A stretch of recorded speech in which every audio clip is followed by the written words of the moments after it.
Assalamualaikum warahmatullahi wabarakatuh. Tabi pun. Ya pun.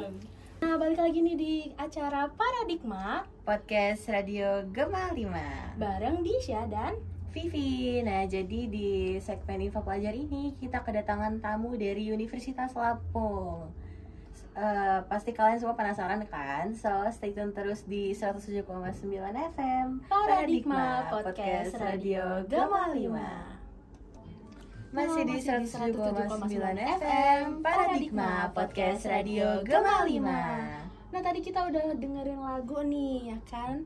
Nah, terus itu hari ini tuh G5 lagi kedatangan tamu spesial nih. Bener banget, jadi kali ini kita kedatangan tamu dari Universitas Lampung. Di sini kita bersama Kak Lutfi dan juga Kak Akdan. Oke, saya dulu dong Kak sahabat G5. Halo. Nah, gimana nih kabarnya Kak? Moodnya oke nggak nih hari ini kira-kira? Atau kayak cuaca banget. nih, melow-melow? Enggak dong. Enggak dong, Oke, mantep Bang. dong. Oke, jadi Nah, sebelum itu karena tak kenal maka tak sayang, kita bakal kenalan lebih lanjut dulu nih sama kakak-kakaknya. Yang pertama ada Kak Lutfia Zahra. Kak Lutfia Zahra sendiri lahir di Bandar Lampung pada tanggal 5 Mei 2007. Saat ini Kak Lutfia sedang menempuh pendidikan di Fakultas Ekonomi dan Bisnis, jurusan Akuntansi angkatan 24. Selain aktif sebagai mahasiswa, Kak Lutfia juga merupakan anggota bidang PSDM di UKM Koin Unila. Keren banget ya. betul. Nah, selanjutnya ada Kak Akdan Mizan. Beliau lahir di Bandar Lampung pada tanggal 13 Januari 2004. Nah, selain itu juga Kak Akdan itu adalah mahasiswa Fakultas Hukum angkatan 2021. Lalu beliau juga aktif sebagai anggota himpunan mahasiswa bidang pidana. Nah, keren banget gak sih? Keren banget kakaknya ini Udah ya. aktif berarti ya di universitasnya masing-masing di Lampung. Nah, sebelum kita lanjut nih, pasti sahabat G5 semua penasaran dong. Kita bakal tanya-tanya apa, bakal ngobrol apa. Tapi sebelum itu, kita bakal dengerin lagu dulu nih. So, stay tune terus di 107,9 FM Paradigma Podcast Radio Gema 5. Masih di 107,9 FM Paradigma Podcast Radio Gema 5. Nah, kita bakal lanjut nih ngobrol-ngobrol sama Kak Pia dan Kak Ahdan nih. Nah, BTW ya, kan Kak Lutfia ini sama Kak Ahdan kan beda jurusan kan? Bahkan beda fakultas, ya kan? Iya, benar. Nah, kita mau tahu nih, Kak, fakultas apa aja nih yang ada di Unila? Ada banyak sih ya. Iya, banyak banget fakultas ini lah. Salah duanya Adalah aku FEB, terus Kak Ahdan di hukum. Mm-mm. Habis itu sebelah FEB dan hukum ada FISIP. Ya, Terus sebelah FEB ada teknik. Ada apa lagi tuh? ada FKIP. Iya. Oh ya, Terus abis itu ada yang buat anak-anak IPA nih, FMIPA. ada FMIPA guys, Terus ada kedokteran. FK. Iya, FK. Kan banyak banget ya anak IPA yang langsung Nah, FK. kalau yang favorit ada nggak Kak? Yang favorit Hukum dong. iya, FH. Ini undang-undang anak hukum ya. nih. Iya. FEB gimana nih? Kalau FEB juga sebenarnya favorit Favorit nggak ya. favorit. Cuma emang gak banyak yang milih FEB karena hitung-hitungannya lebih banyak Ya. gitu. Oh iya, tapi kan di FEB tuh kan nanti dibagi lagi ya kan? Ada kayak akuntan, habis itu apa lagi tuh? Ada manajemen, terus ada manajemen pemasaran, ada banyak juga, ada bisnis digital. Nah, Gitu. kalau di hukum sendiri gimana Kak? Ada juga nanti ada dipisah juga. Heeh. Itu tapi di udah semester 5 ke atas biasanya. Oh, jadi awalnya itu jadi satu gitu Ya. ya? Oke. Nah, sebelum lanjut lagi nih, kita mau ngobrol-ngobrol lebih banyak lagi. Kita bakal dengerin lagu dulu nih. So, stay tune terus di 107,9 FM Paradigma Podcast Radio Gema 5.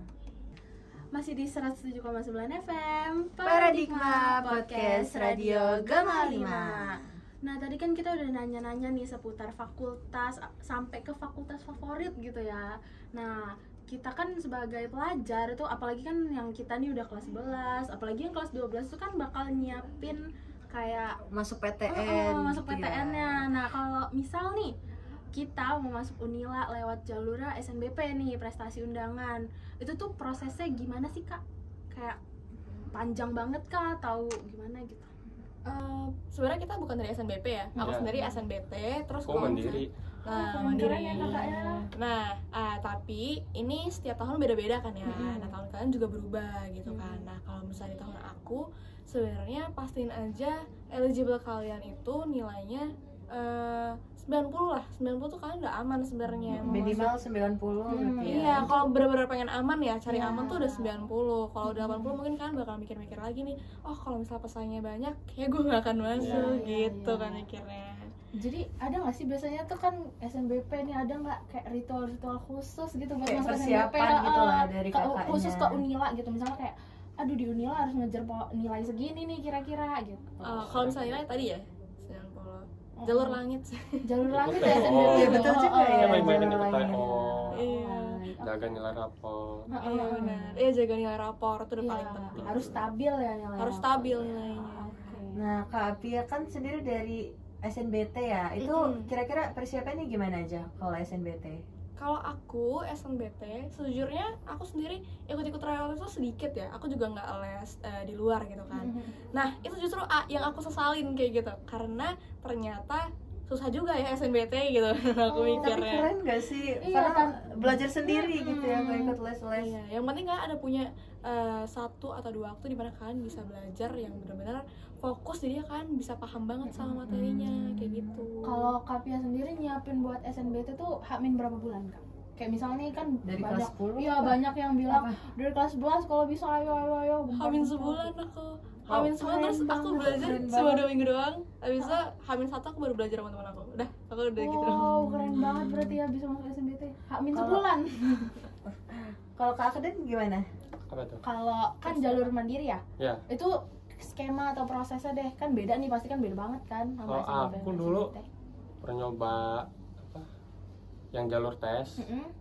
itu aku nggak lolos. Mm-mm. Jadi ya aku lewat mandiri. Ya itu paling aku belajar sendiri juga. Oh, Kayak ikut-ikut kalau kayak mandiri gitu. tuh tetap tes gitu ya? Tetap tes. Tetap tes tapi emang beda di bagian biaya dan Ya. lain-lain. Oke. Dia mandiri bayarannya kan. Oke. Ada ini nggak tips atau trik khusus gitu biar kayak supaya lebih siap SNBT? Biasanya kan kita kayak down duluan gitu kan. Iya, udah nggak tahu mau belajar apa. Udah pusing nih manage belajarnya, kira-kira ada nggak tipsnya? Oke, mungkin dari aku dulu, abis nanti gantian dari Kak Dan ya. Iya boleh. Nah, dari aku kalau misalnya kalian masuk eligible nih, ya udah pasti banyak-banyak sholat, banyak-banyak beribadah gitu ya, karena kan jalur langit sangat krusial. Terus mulai juga persiapin buat SNBT-nya karena kalian tahu kan keterima apa enggak Iya. gitu. Terus juga mulai dari sekarang coba cari tahu tentang jalur-jalur mandiri dari universitas lain supaya kan juga punya backup lain kayak Oh, gitu. jadi harus sudah mulai nyiapin Iya, backup harus siapin kuliah plan ya. B, plan C Iya, gitu. karena SNBP juga bisa dipakai guys buat daftar di universitas lain gitu, nilai eligible kalian. Oke. gitu. Nah kalau ada nih, ada tips belajar khusus gak nih buat mandiri nih? Mungkin kalau itu persiapannya dari kelas 10 misalnya. Heeh. Di kelas 10 kalian udah bisa nyari-nyari di TikTok. Iya. Kayak mau masuk mana nih gitu jurusannya Ada kan. referensi gitu Iya. ya.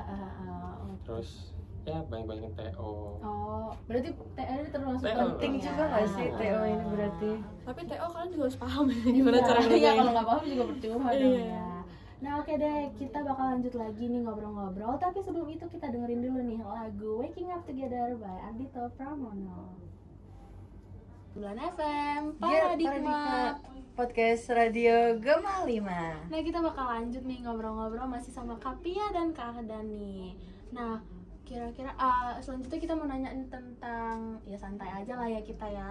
Kita mau nanya nih kayak tips atau do or done untuk anak-anak pelajar yang sebelum terjun kuliah itu apa sih kira-kira? Apa nih yang harus dilakuin di kuliah nanti, atau yang nggak boleh dilakuin tuh apa aja? Kira-kira apa? Oke, dari siapa dulu? Dari aku dulu. Aku sendiri, karena aku baru masuk juga ya, jadi aku mungkin masih culture shock dengan perbedaan antara SMA dan juga kuliah. Nah, kalau aku pas masuk kuliah itu, yang pertama aku shock adalah bukunya. Karena bukunya tuh mahal-mahal banget. Ya. Terus karena aku ini minim literasi kan ya, jadi pas aku baca itu aku harus baca berulang kali supaya aku paham. Jadi buat teman-teman SMA gitu ya, teman-teman sahabat Gema 5 ya? Iya, sahabat G5. Sahabat G5 itu coba mulai sekarang banyakin literasi supaya nanti pas kuliah kan tuh lebih mudah belajarnya.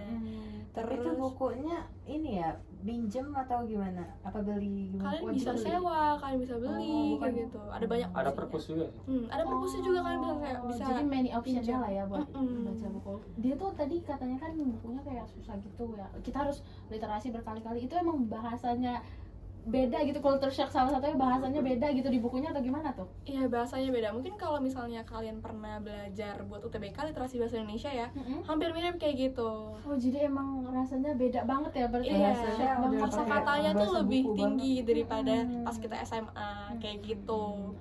Terus Terus banyak pilih baca nih. Kita jangan lupa ya literasi terus sahabat G5. Oke, nah kalau misalnya dari Kak Ahdan gimana nih? Kalau dari aku ya pasti culture shock itu ada kan, perbedaan dari SMA terus ke universitas, kayak dari bahasa dosen ke kita, Ya. itu kan pasti banyak yang baru-baru kan kata kan. Terus juga kayak pertemanan mungkin, pertemanannya iya. lebih luas lagi dalam situ kan.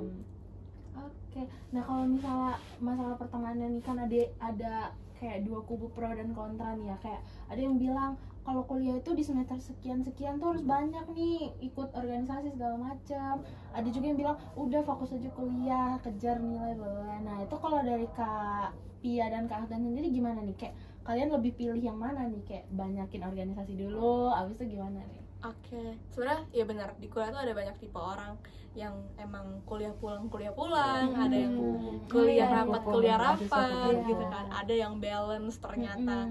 Nah sebenarnya itu tergantung dari kalian juga. Kalian itu kira-kira bisa kehandle nggak dengan banyak organisasi kayak gitu, atau ada nggak sih organisasi yang emang kalian minat? Jangan karena oh ini organisasinya rame nih terus kalian jadi join, terus ujung-ujungnya kalian nggak betah, ujungnya juga nggak jadi sia-sia kan gitu kan. Ya, harus utamain kita Tapi gitu. Kapia Iya. banyak ikut organisasi. Aku sendiri cuma satu. UKM UKM tadi ya? Koin, iya, komunitas integritas. Itu pun awalnya aku terjebak ya masuk situ, tapi ternyata ya cocok juga ya. Ya udah, Nyaman-nyaman aja Iya, ya. Kalau nyaman-nyaman Kak Ahdan aja. sendiri? Ya kalau aku nggak ikut organisasi, dulu ikut, pernah iya. ikut, tapi Karena kayak udah fokus nggak ya aktif sekarang. kan, iya. Udah fokus udah semester. Ya, bagus ke itu atas. buat nambah relasi Iya, sih kan, karena nambah kan relasi kita. anak kuliah harus banyak relasi Iya, ya benar teman-teman banget. semua. Tapi ikut organisasi juga kan banyak relasinya gitu nggak sih? Jadi jangan punya terlalu kenalan. banyak juga kalian ikut, nanti kalian Iya, bingung pusing. ujung-ujungnya kuliah kalian Iya sih. ganggu. Ketinggalan. Iya. Ya, karena kuliah juga banyak banget yang harus kalian kejar. Oh iya iya. Jadi intinya itu harus balance ya sahabat G5. Iya, Kalau emang mau ikut organisasi boleh, diperbanyak juga boleh, tapi harus sesuaiin ya sama schedule-nya lagi. Iya, belajar harus tetap diperhatiin ya. Harus utamanya ya kita mau kuliah kan. Benar. Oke deh, kita bakal lanjut lagi, tapi sebelum itu kita dengerin dulu nih lagu My Love Mine All Mine by Mitski. 7,9 FM Paradigma Podcast Radio Gama 5. Nah, kita nggak kerasa nih udah mau selesai aja, tapi kita masih ada pertanyaan terakhir nih Vivi. Nah, kira-kira apa aja sih yang jadi pertimbangan utama nih untuk milih jurusan dan kalau bisa milih universitas gitu loh. Jadi kayak kan kita banyak yang bingung gitu kan. Iya, mau takutnya masuk salah jurusan jurusan mana. juga. Kan gak enak ya kalau salah masuk jurusan. Kira-kira dari Kapia sama Kak Akdan sendiri gimana nih? Oke. Oh, ladies first. Oke. Oke. Kalau dari aku, sebenarnya waktu itu aku juga bingung kan, minat aku nih lebih kemana gitu. Kalau orang bilang aku ke Ilkom karena aku juga banyak nge-MC dan lain-lain, terus penyiar juga gitu kan. Jadi kayak orang bilang aku Ilkom, tapi aku gak bisa, aku bukan di Ilkom. Jadi aku milih gini, lihat dari kira-kira skor aku berapa, terus lihat passing grade universitasnya. Nah aku pilih misalnya biasanya aku suka ngapain ya, aku masih suka bisnis nih, yaudah makanya aku pilih di FEB gitu. Terus saya lihat tuh dari situ mana sih jurusan yang emang masih masuk dengan skor aku gitu, dan universitas mana yang emang masih masuk dan juga masih bagus, kayak gitu caranya aku milih. Berarti selain minat harus realistis juga ya. Terus itu juga harus sesuai nggak sih kita tuh sukanya apa, ya nggak sih? Iya. Kan? Nanti masa kita milih yang nggak kita suka. Ujung-ujungnya nanti kita pindah lagi ya. Kalau Kak Akdan baru kan nih? Kalau aku, menurut aku, ya kalian harus nyesuaiin sama kemampuan diri kalian juga, jangan sampai salah jurusan ya. Kalau aku waktu itu masuk FH, itu sejujurnya buat ngindar matematika. Ini kayaknya Iya. banyak banget ya problematika, apalagi anak-anak sosum ini kayak, dulu gue malas nih sama MTK. Iya bener banget. Tapi waktu aku masuk hukum, ternyata masih ada ketemu juga matematika Oh ya, itu. matematika tuh ada di MTK Iya, nggak bisa ada. dihilangin gak sih? semua kehidupan kayaknya ada Iya. ya. Nah terus itu kira-kira kesan dan pesan sedikit deh selama kuliah di Unila ini apa nih? Dari Kak Ahdan dulu boleh deh. Karena dia paling lama kan ya? Lebih lama ya dia. Kesan aku Seru atau ya di Unila tuh sebenarnya seru banyak di banget Unila nih kan. jauh banget nih dari rumah aku apa gimana gitu. Asli itu jauh banget. Jauh rumahnya ya, Bener, jauh jauh. bahkan aku bener berarti ya. Aku dari Pahoman, Oh, paham. apalagi kalau waktu semester 3 habis Covid, mm-mm. itu siang, kelas aku siang. Oh iya. Jadi iya. panas-panas bolak-balik mandir-mandir. Aduh, lumayan ya dari Pahoman Iya. guys. Tapi ya asik sih. Heeh. Kuliah asik. Ya, ada banyak kenal baru, kenal teman baru. Ya. Kenal mumet baru ya, Iya. mumet yang baru. Nah kalau dari Kapian yang baru-baru masih fresh, gimana nih so far? Oke, kalau misalnya dari aku di Unila ya, ternyata nggak semudah yang aku kira gitu ya. Karena kan orang-orang mikirnya lebih pengen masuk PTN di luar kota gitu kan, terus jadi ngeremehin Unila gitu. Tapi sebenarnya aku rasa ternyata di Unila juga susah gitu. Sama-sama susah ya sebenarnya. Iya, namanya kuliah ya. Iya. Tingkatnya pasti beda. Bener, jadi aku tuh harus ngestabilin IPK aku supaya tetap 4 gitu kan. Itu juga ternyata susah banget gak semudah yang aku kira. Stabilin IPK ya, selain kalian lulus rapat habis nih IPK ya guys. Iya bener, banyak banget yang tantangan yang perlu dihadapin gitu. Oke deh, nah jadi nggak kerasa ya udah hampir 2 kali 30 menit Disha sama Vivi. Dan Kak Lutfia dan Kak Ahdan juga udah nemenin sahabat G5 dalam segmen Info Pelajar. Nah, buat Kapia dan juga Kak Ahdan, makasih banyak udah datang ke sini menyempatkan waktunya untuk podcast bersama kami. Iya. Nah, tapi sebelum ditutup boleh dong ya kita slogan G5 dulu nih. Oke ya. G5 Radionya Pelajar Lampung. Oke deh, itu tandanya Disha sama Vivi yang bertugas sudah harus pamit undur suara nih dari pendengaran sahabat G5. So, terima kasih Vivi dan Disha ucapkan terima kasih. Dari Bilik Siar 107,9 FM, Vivi dan Disha yang bertugas mengucapkan sampai jumpa. Wassalamualaikum warahmatullahi wabarakatuh.